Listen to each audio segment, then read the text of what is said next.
Don't move or I'll cut it. Jenny, what are you doing? I'm bleeding. Oh my God, I'm bleeding. And I can help you. Don't let me die, Jenny. I want to know what you've done with Amy. But I don't know where she is. What are you saying? She wants to know where her brat is, so why don't you tell her before you get your throat cut? But I don't know where she is. I don't know where she is. I don't. Who are you talking to? She's with my father. Your father?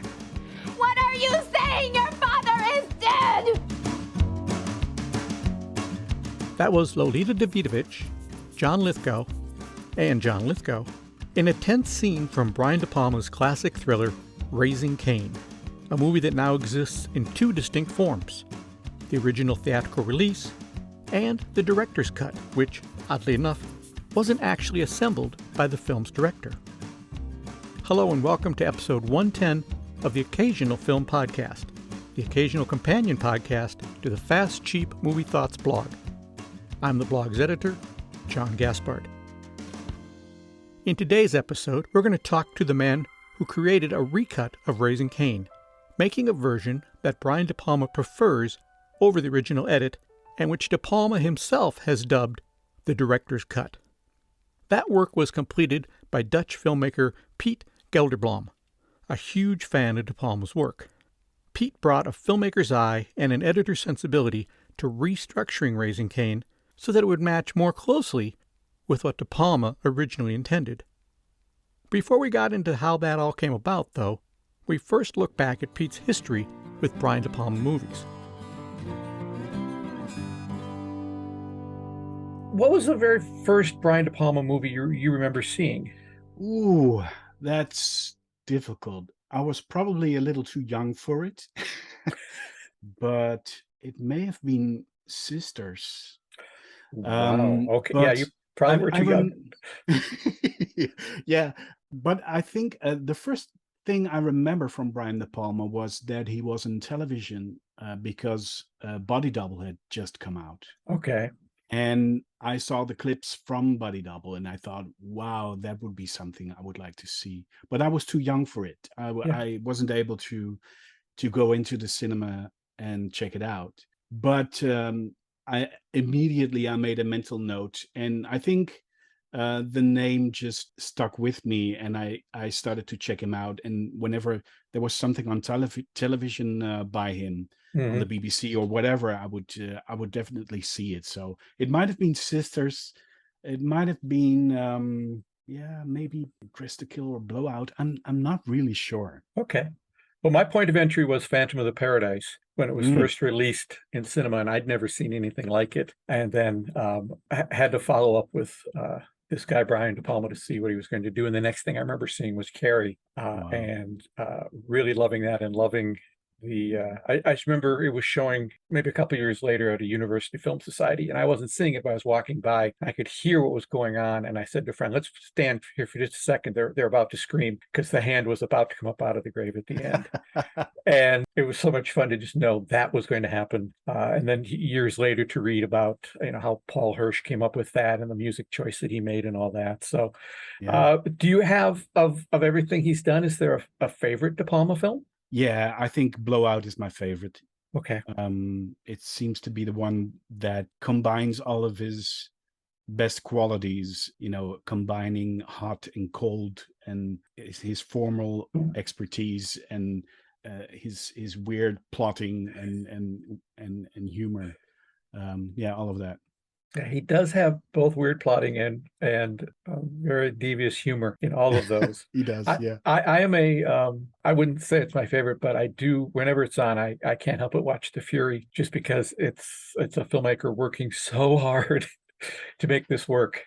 And the cast is great, and they're all giving it their all. And the story doesn't really hold up, but he is just throwing so much at it to make it work that I appreciate that. And one that that's a good summation, actually. Yeah, it doesn't really work, but it's just so much fun.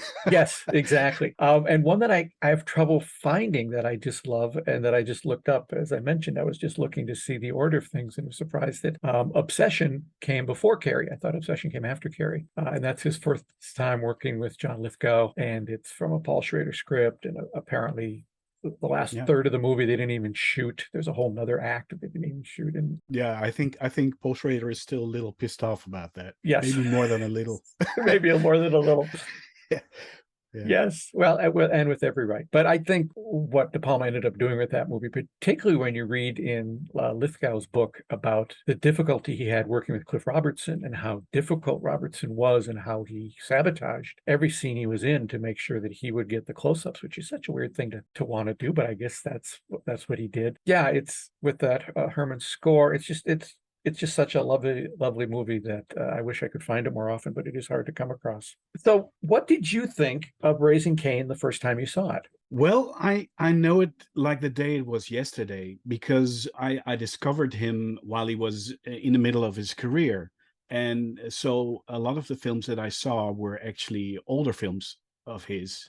And I really liked his thrillers and the films that really carried his own signature. And at the time, he had been doing some other kind of pictures. I think Wise Guys was one of them. I didn't even bother to see that. And of course, Bonfire of the Vanities, which was not exactly praised. It wasn't, but it's not horrible. It really isn't horrible. I rewatched it recently, and it's got some wonderful stuff in it. Yeah, they always do. All of his films have wonderful stuff. But anyway, it was pretty clear from the promotional materials and interviews that he was doing something with Raising Cain, which sort of pointed towards the fact that he was starting to go back to the source. You know, he was going to do his own thing again. And I was completely ready for it.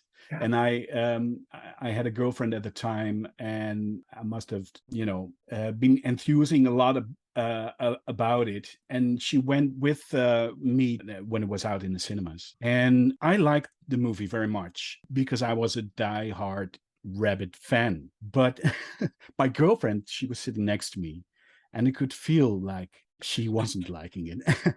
And after, I think, already about 4 minutes in, she turned to me and said, "What kind of crazy film is this?" And this was also in the cinema that we saw it. This was the general consensus. It was like, what kind of crazy thing is this? Now, would that have been the car scene with Carter and the woman, and Cain shows up in the window? It's going off the rails really soon in the original version, and yes. I was ready for that because I was a De Palma fan.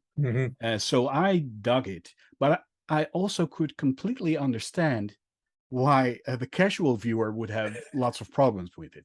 Yes. So that stuck with me.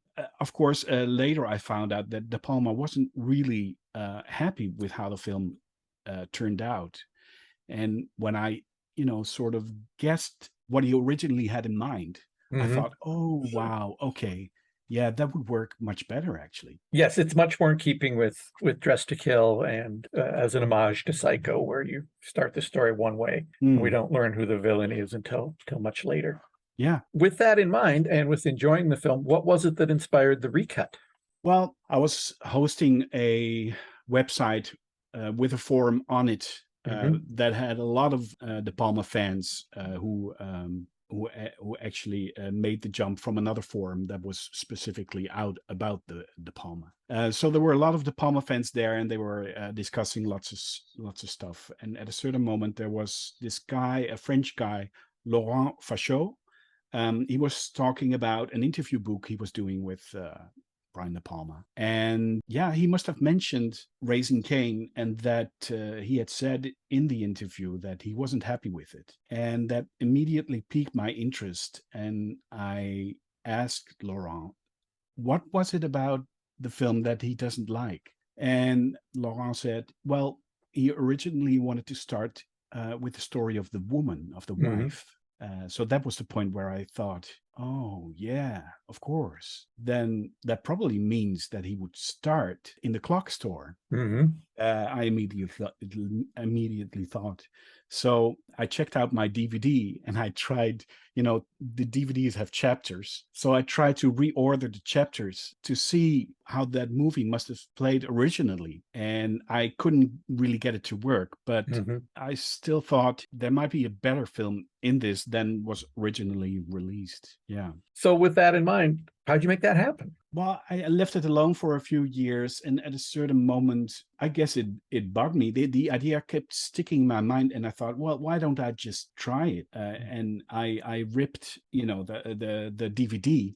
Mm-hmm. And I am a director and editor, so I know how to edit. And I started asking around, and Jeff Songs, who has the website De Palma à la Mode, he knows a lot of stuff about De Palma because he keeps Palma à la Mode is a news site. And he actually had an old draft of the screenplay, and it was called Father's Day at that time. And he was willing to send it over to me. So I was able to read that, and indeed the movie started the way I imagined it in the shop. But there were a lot of things different back then, because the screenplay wasn't completed. There were some really wild things in there that he just let go because it was too wild, or he went into another direction. But basically it laid out how the chronological order used to be. It wasn't actually chronological.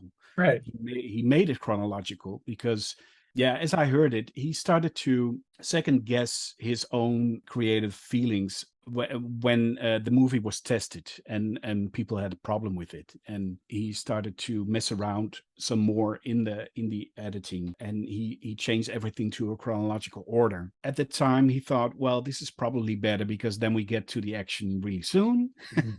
We do, yeah. And yeah, we do. So that is how it was released. But of course, in interviews after that, he has moaned a lot about the fact that he doesn't really like the film as it was released, and that it should have been different. So yeah. It's before chatting with you, I sat down and rewatched both versions and took notes to try to figure out what the order was. And what throws it off for me a little bit is the opening shot in the theatrical cut of the park from high up is very much a De Palma opening shot. It's, very close to what he did in Carrie. Whereas the opening shot in the clock store is not really a De Palma shot. It's a little mundane. It's a wide shot. It's interesting, that Jenny walks up and sees herself in the heart-shaped camera and all that. But it didn't feel... Thematically, it encapsulates the whole movie, but does. In a different way than the original did. Yeah, exactly. And then as I was going through, and I'm sure you ran into this, it's regardless of whether it's the recut or the theatrical one, it's a flashback. No, it's a dream sequence with a flashback built into it. And so it isn't until you get out of the dream sequence that you realize, that was a dream sequence. But then in your mind, you're going, well, then was the flashback real, or is that part of the dream?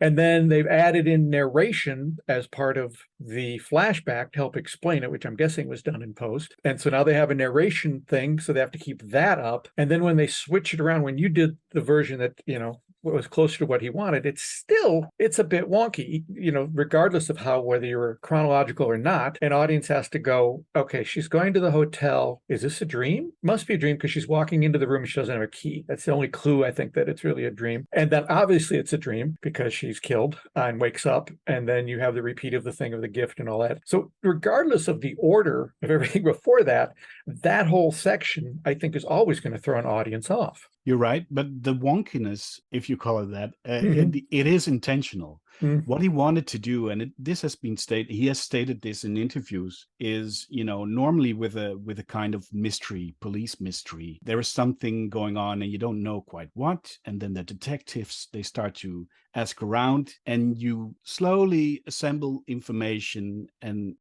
it becomes clearer and clearer to what actually has happened. And he really wanted this time to fuck with his audience, of course, because that's what De Palma does. Yes. And he said, what if all the information the audience is getting is either a dream, it has never happened, or right. you don't know if it's happened, or it's an unreliable narrator. Yep. That was actually the game. And he's so good at that. He's really good at it. But of course, you also need to get the audience so far that they're willing to go with you. Right. Because it's a very manipulative way of telling a story. Yes. And some people don't like that. So that's a very thin line that he was walking. And I think in the editing, he got cold feet. Is that the expression? Yeah. Yep. Yeah. He thought, well, maybe I went a little too far here, and maybe I should do it a little differently, help them out and make everything chronological. and it fixed, it may have fixed some things, but it created other big problems. The flow isn't really right, and things like that. It wasn't how he originally imagined it. And I think in a way he tested it, and it tested bad, the film. And after that, they changed it around. And I think probably some of those changes were good, because he also shortened some bits, which were maybe a little too wild, judging from the screenplay that I've read. But I think the changing the order was a bad decision, and I think he thinks that too, because as you know, he actually likes the version that I did, and it's now the director's cut. So he fixed some things, and he made other things problematic. It's really funny. You mentioned Paul Hirsch earlier. Yes. And he's, of course, De Palma's editor. He originally wasn't the editor on Raising Cain. It was someone else, or two other people. And it didn't really work out as De Palma wanted it, it says in the book. He was struggling with it in the editing suite. And at a certain moment, I guess he fired the previous editor, and he made sure that Paul came in. And Paul, he read the screenplay on the airplane, and he didn't get it. That's a bad sign. That's a bad sign for an editor. What? and he read it again, still on the same flight, still didn't get it. He went to De Palma, he asked about it, still did not get it. And while he was editing... I'm afraid to say he never really got it. And that was an eye-opener for me. And I realized that pretty late on, because that book came out, sometime after the director's cut had come out on Blu-ray. He was also asked, I think in the auditorium, he was giving a Q&A somewhere, and somebody mentioned the director's cut, that it was edited by some random guy. And then he actually preferred that version, and then Paul Hirsch said, "Well, he should have gotten that guy to edit the movie." Well, in a roundabout way, I did it. But don't get me wrong, though. Paul Hirsch is a brilliant editor. Oh, he is indeed. He must have done a lot of things right as well, because I think the finale of the film, which all plays in slow-mo, I think he edited that all over again. And that works brilliantly. It does. If you remember what he did at the end of Carrie, and how he fixed the split screen issues at the end of Carrie and made all that work, the montage he put together in the middle of Phantom of the Paradise, even the closing credit montage of Phantom of the Paradise, in which you recap all the characters, that's a really good editor. Oh, yeah. So I understand that for legal reasons, in putting together your recut and making it, what became the official director's recut, you had to use all the elements from the theatrical cut. You had to use all of them, and you couldn't add anything because you didn't have access to that. Was that tricky, where you had to use absolutely everything? No, it wasn't. It wasn't tricky. I was just lucky, I guess. It was also requested, because when I had made my own recut, and De Palma wanted to be part of the Blu-ray, the lawyers of Universal also requested that a recut of the film would only be possible if it wouldn't add something and wouldn't take something away. And I was just lucky that it works like that. The only thing I did was change the order around, and there's a little change in the overall length of the film. That's because I repeat something, and I make some dissolves a little differently. And that repetition is really helpful to pull us back to where we need to be on the timeline there. If you didn't have the scene with Jenny and her friend, played by Mel Harris, I think you would get a little disassociated as to, okay, is this the same time they're in the park? Yeah, I think you're absolutely right. And this is one of those things where an editor can help a director to achieve what he wants. Because I can imagine that they tried out that order in the editing suite, and that they thought it wouldn't work because it's too jarring. It's too, you don't know where you are in the story, and whatever. And a little repetition that I added really helps to get the viewer, it is still jarring, but immediately after that, the audience realizes, okay, it's this moment, right? And then they get along with it again. And I'm wondering if today's audiences, this is, I don't know how many years later, since that came out, his version and your version, if audiences today might be a little more keyed into time jumps than they were back then. Oh, definitely. Yeah. Because since then, of course, we've had movies like Memento and Pulp Fiction, which are, messing around with traditional ways that stories are told. I think De Palma, it was part of the problem that you have this huge flashback, and at a certain moment, the movie goes on again after that flashback. But it's such a long flashback that De Palma thought, well, maybe the audience will never understand that a flashback can last that long. So let's not do it. And I think, the movies that I mentioned and other ones might have helped to educate the viewer to the modern age, where this is not much of a problem anymore. You can take people to amazingly difficult things. You just watch what Christopher Nolan has been doing, and they are willing to go along as long as you entertain them. Yeah, and reward them. And in comparing the two versions as closely as I did, this week, your version, although it's, you said just a tiny bit longer, actually seems faster, because once Carter gets on that Carter train where he has to go all the way to the end, that's happening more in the middle of the movie instead of the beginning. It just gives it a propulsion that the theatrical version doesn't, because it starts with Carter and then it goes to Jenny for a big chunk, and then it's back to Carter. And you're getting a little surprise of, oh, John Lithgow is evil in the first 5 minutes, but it's John Lithgow. So how big a surprise is that going to be in a De Palma film? Really, I don't think he's ever been in a De Palma film where he wasn't ultimately evil. Well, it's true. And then switching it so that we're doing the psycho dressed to kill, following a character, and then she suddenly dies. But then De Palma's brilliant touch of, no, she's not dead, when Carter sees her on the TV screen, is a huge shock. And it's, I think, more of a shock in your version than in the original one, just because of the spacing of things. There is still, though, in both versions, my favorite moment, and it's one of those things where I wish I could go back and see it again for the first time, when the elevator door opens and you see Dr. Nix coming forward with the baby, and you realize he is alive. Yeah. That isn't a manifestation of Carter's brain. He's really there. And it's we've been toyed with all the way up to that point with, obviously he's not there because he's never in the same shot with anybody else. He's doing the same tricks that he does with Cain. It's just such a delightfully De Palma moment.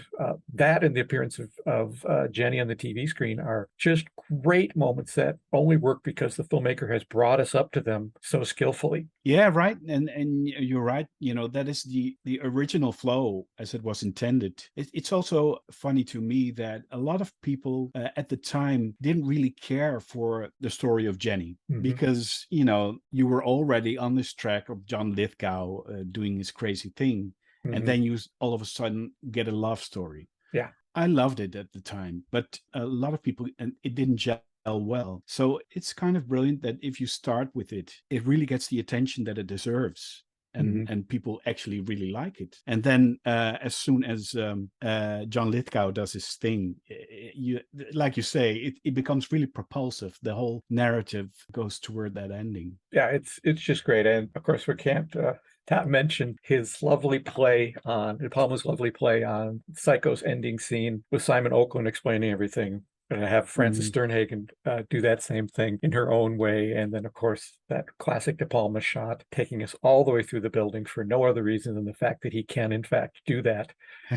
And just thinking about watching it, thinking, wow, she's timed exactly where she goes off kilter and they have to pull her back, and it all fits with the lines as she's saying them. When he does that sort of thing, like he did at the beginning of Bonfire, it's just so much fun to watch him do it, because you realize not a lot of filmmakers can pull that off and keep the pacing right and make it work. It's a great moment. Yeah. He's such a devious master storyteller. And then let's just jump ahead.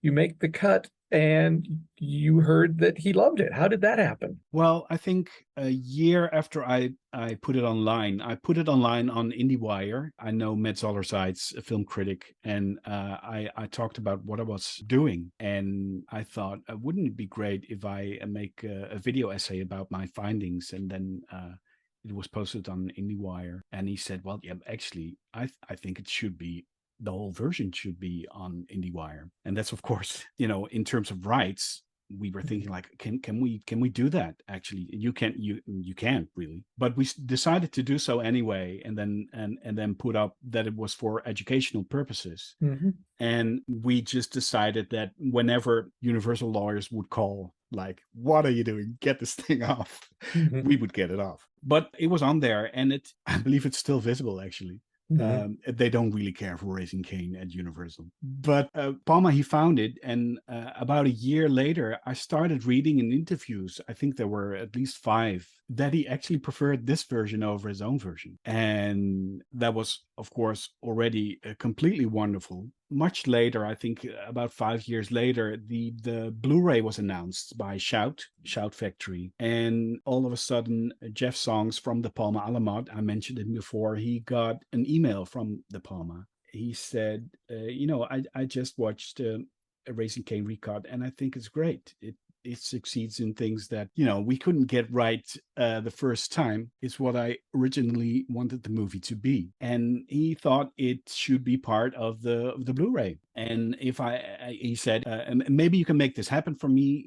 He asked Jeff, and if I have to call somebody, then I will. So that is how it happened. It was a big surprise for Shout Factory. I think they were already, they already finished the Blu-ray.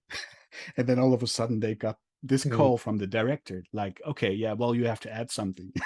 There's now going to be a second disc. Yeah. Yes. And I never talked to DePalma, but he basically gave me free rein. He said, okay, I like this version, this recut, and it should be on the Blu-ray. So Shout Factory asked me to make that happen. And we used the original master, the same master as was on the normal Blu-ray. Mm-hmm. We actually re-edited that according to the recut that I had made, and put it on the Blu-ray. That's an incredible story. That's what a thrill for you, and what a vindication for him that somebody somewhere, because of today's technology, it'd be like if you got a letter from Orson Welles saying, "Thank you so much for restoring Magnificent Ambersons." That's exactly the movie I set out to make. Yeah. Well, it's still a little bit of a dream when I think about it. It's really great, and I know I've emailed him after that to try to get some correspondence about it, but he's not the kind of guy who answers those emails.